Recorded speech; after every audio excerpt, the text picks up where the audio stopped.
देखो, जीवन में ना दुख दर्द कष्ट कलेश संताप सबके लाइफ में होता है। ऐसा कोई इंसान नहीं है जिसके जीवन में दुख दर्द ना हो। लेकिन जब इंसान का मन सकारात्मक रहता है ना, तो देखोगे वो दुखों से निकलने का हल निकाल लेता है। उसको दुख से कैसे निकलना है, क्या परेशानी है, जब वो रियल कॉज पे काम करता है ना, तो दुख का हल निकल जाता है। लेकिन दुख का जो कारण होता है ना, वो ये ना हो के आजकल कुछ और होता है। क्या होता है, हम हमेशा दूसरे से अपने लाइफ को कंपेयर करते हैं। ठीक है, आज मेरा बच्चा नौकरी कर रहा है, इस पैकेज पे नौकरी कर रहा है, आप बहुत खुश थे, आप बहुत खुश थे। लेकिन आपको जैसे ही पता चला कि आपकी जो साथी का संतान है वो इससे भी ज़्यादा पैकेज पे काम कर रहा है, या वो विदेश चला गया, अब आप फिर से दुखी हो जाओगे, फिर से दुखी हो जाओगे। अभी तक आप सुख से थे। देखो, जितना ज़्यादा जब आप लाइफ में दूसरे से कंपेयर करते जाओगे ना, उस दुख का कोई अंत नहीं। दिमाग के अंदर एक भंवर तैयार होता जाएगा, और उस भंवर में आप इस कदर धंसते जाओगे ना कि आपको पता ही नहीं चलेगा कब आपका जीवन निकल गया। और बहुत से लोगों का जीवन यही सब में ख़त्म हो जाता है। एक हमारे अपने बहुत नज़दीकी रिश्तेदार थे, कुछ साल पहले की बात बता रहे हैं। उनका अंत हो गया डिप्रेशन से। उनकी वाइफ का बहुत कम एज में अंत हो गया डिप्रेशन से। नियर अबाउट उस समय वो 44 साल की होंगी, 44 45 इन बिटवीन दैट। उनका दुख का कारण क्या था कि उनको हमेशा लगता था मेरे जीवन में ये नहीं है, वो नहीं है, ऐसा नहीं है, वैसा नहीं। सोचते सोचते सोचते वो इस कदर ब्रेन पे बैड इम्पैक्ट हुआ कि ब्रेन पे बीपी बढ़ गया, जाके ब्रेन के नस में ब्लड का जो बहाव होता है वो बहुत तेज़ होने लगा, और उनका ब्रेन का नस फट गया और डेथ हो गया। कारण कुछ नहीं था, बहुत हेल्दी थी, अपने बहुत अच्छा जीवन था। उनके हस्बैंड थे, बहुत अच्छे पोस्ट पे थे, अफसर थे।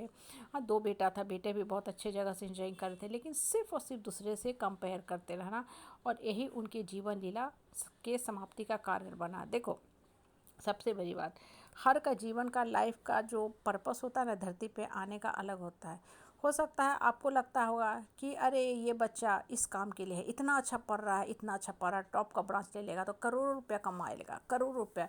ये आपकी सोच है, बहुत अच्छी बात है आपकी सोच है। हर माँ बाप अपने बच्चे के लिए अच्छा से अच्छा ही भविष्य बनाना चाहता है, और बनाना चाहिए भी। तभी तो संतान से इंसान का अंधी भक्ति होती है, जिसको हम प्यार न करके मोह का दर्जा देते हैं। प्यार तो हम सबसे करते हैं, लेकिन संतान के प्रति कहीं न कहीं मोह हो जाता है, तो इंसान उसके बारे में इतना ज़्यादा सही सोचना शुरू करता है कि फिर वो जो चीज़ें होती गलत परिणाम देने लगती हैं। देखो, इंसान धरती पे आया ना, तो उसके आत्मा के अंदर अलग अलग तरह की शक्ति होती है। हर इंसान का शक्ति अलग होता है। कोई जरूरी नहीं कि हर इंसान एक ही काम के लिए आया है। हो सकता है न्यूटन, आइंस्टीन, गैलीलियो जो साइंटिस्ट हैं, उनकी आत्मा भी सफ़र कर रही है, मतलब इस धरती पे जर्नी पे है। शरीर जा रहा है, लेकिन वो आत्मा फिर नए शरीर में आ रही है, फिर वो आत्मा नए शरीर में आ रही है। मान लो कि किसी का वैज्ञानिक बनना है, साइंटिस्ट बनना है, बहुत डीप डिजायर है फिजिक्स में, बहुत डीप डिजायर है फिजिक्स में, तो कितना भी करेगा ना, वो आपको उसी फील्ड की तरफ जाएगा, अट्रैक्ट होगा जहाँ उसको फिजिक्स में काम करने को मिलेगा। उसको हाई पैकेज का जॉब कभी अट्रैक्ट नहीं करेगा। वो कम पैसा वाला जॉब करके खुश हो जाएगा, साइंटिस्ट बन के खुश हो जाएगा। क्यों? क्योंकि उसको अपना पसंदीदा सब्जेक्ट फिजिक्स मिल गया है काम करने को।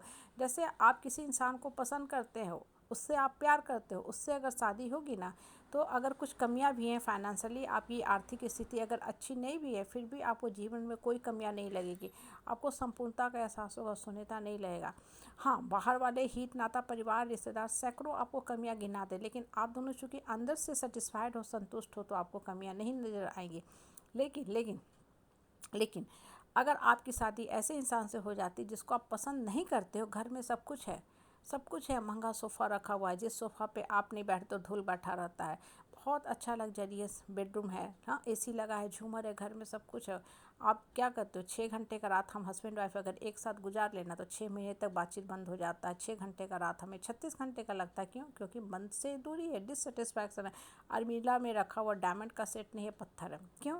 क्योंकि मन से प्यार नहीं है, मन पत्थर हो चुका है प्यार के अभाव में, प्यार की तलाश में। कहने का मतलब क्या होता है ना, कि अपने आप में सेटिस्फाइड रहो, संपूर्ण हो, पूर्णता का फील करो कि हाँ हमारे पास सब कुछ है, और दूसरे से कभी कंपेयर मत करो। हर इंसान का जीवन जर्नी अलग है। हो सकता है आपको आज लग रहा है अरे उसका बच्चा ऐसा जगह से पढ़ रहा हो सकता है करोड़ों का पैसा कमा ले। क्यों? क्योंकि बस उसके भाग में पैसा लिखा हो। बहुत सौ के भाग में बहुत पैसा लिखा हो, तो उनके पास शिक्षा कम भी होती है तो पैसा कमा लेते हैं।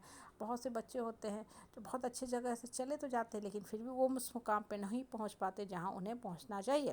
भाई सबका अपना भाग है, इसलिए जो है उतने में संतुष्ट रहो, और अपने आप को समझाओ कि शायद मेरे भाग में यही लिखा है। 3 इडियट का एक बहुत अच्छा ना, all is well, all is well, all is well. बात बिल्कुल सही है, क्योंकि इंसान ना कुछ कर नहीं सकता, बस अपने आप को समझा के शांत करके रखे, तभी जीवन जी सकता, नहीं तो जीवन जीना बहुत भारी पड़ेगा।